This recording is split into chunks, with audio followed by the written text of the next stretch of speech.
Oui, merci Monsieur le Président.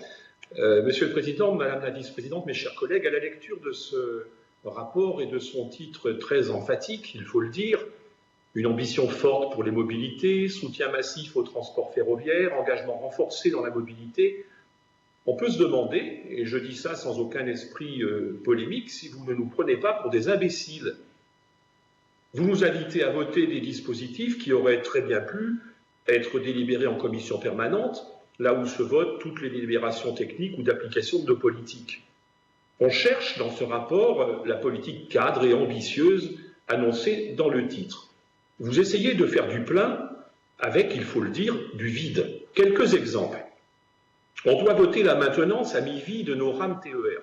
Bien, nous savions dès 2004 que ces opérations à mi-vie devaient être réalisées à partir de 2023.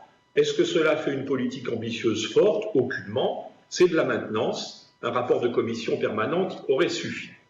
Ensuite, vous nous invitez à délibérer sur la modification du câblage d'alimentation radio sur l'ensemble du parc AGC des rames TER. Bien, nous allons signer une convention avec la SNCF pour que cela se fasse. C'est typiquement un dossier de commission permanente de gestion classique.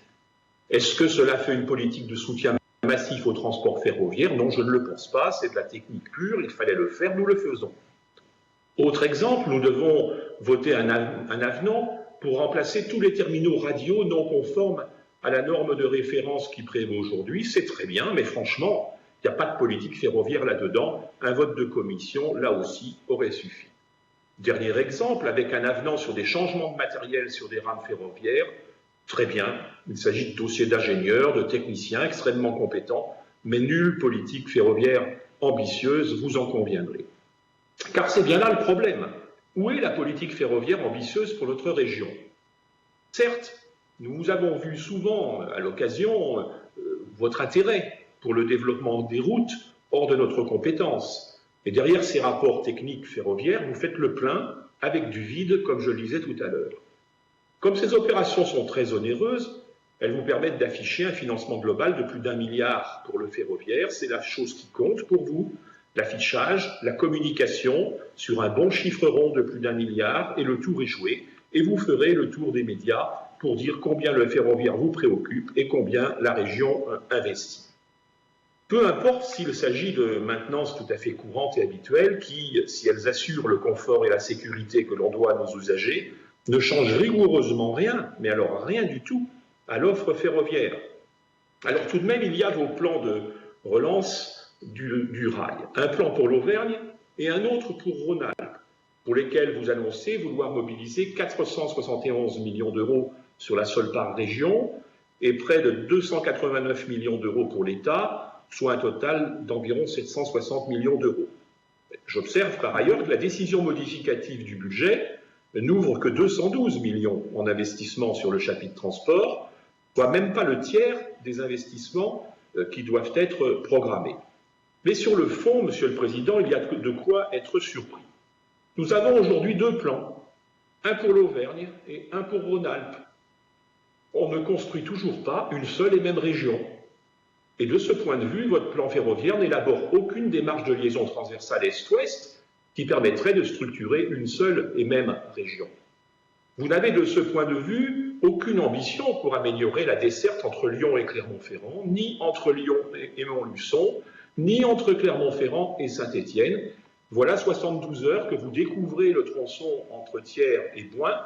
Chacun s'apercevra que c'est opportun, peut-être opportuniste, à quelques semaines des échéances régionales, car il faut bien que cela soit rappelé ici. Vous n'aviez pas retenu cet axe Boin-Thiers lors de la signature du plan de sauvegarde des petites lignes en 2017, comme d'autres. Les liaisons Oyonnax-Saint-Claude, Volvic-Le Mont-d'Or, Béziers-Neussargues avaient également été oubliées. Alors, sur le Lyon-Clermont-Ferrand, vous allez expérimenter le train à hydrogène, comme d'autres régions s'engagent dans cette même démarche.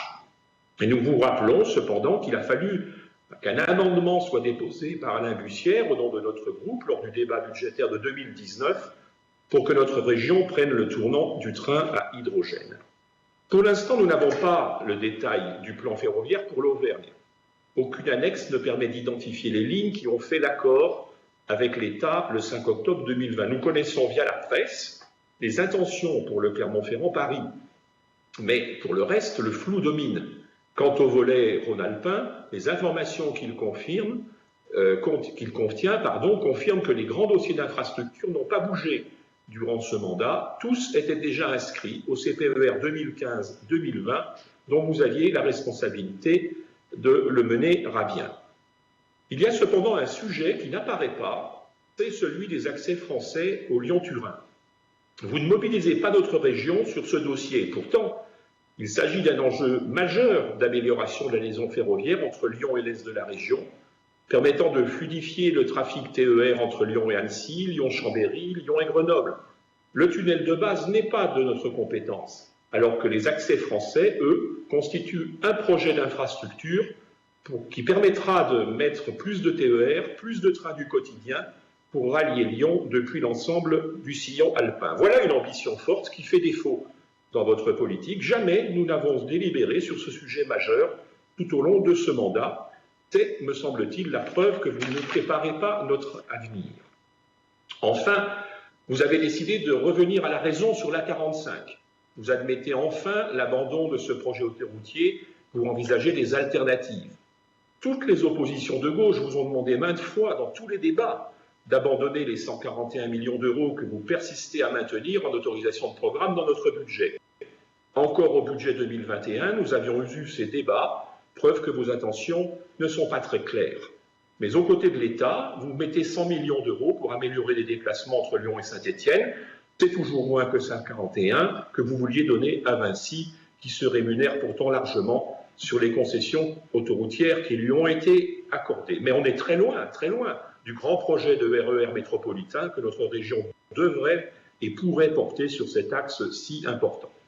Enfin, il n'y a pas de grande ambition pour le ferroviaire sans prendre en compte les usagers du train.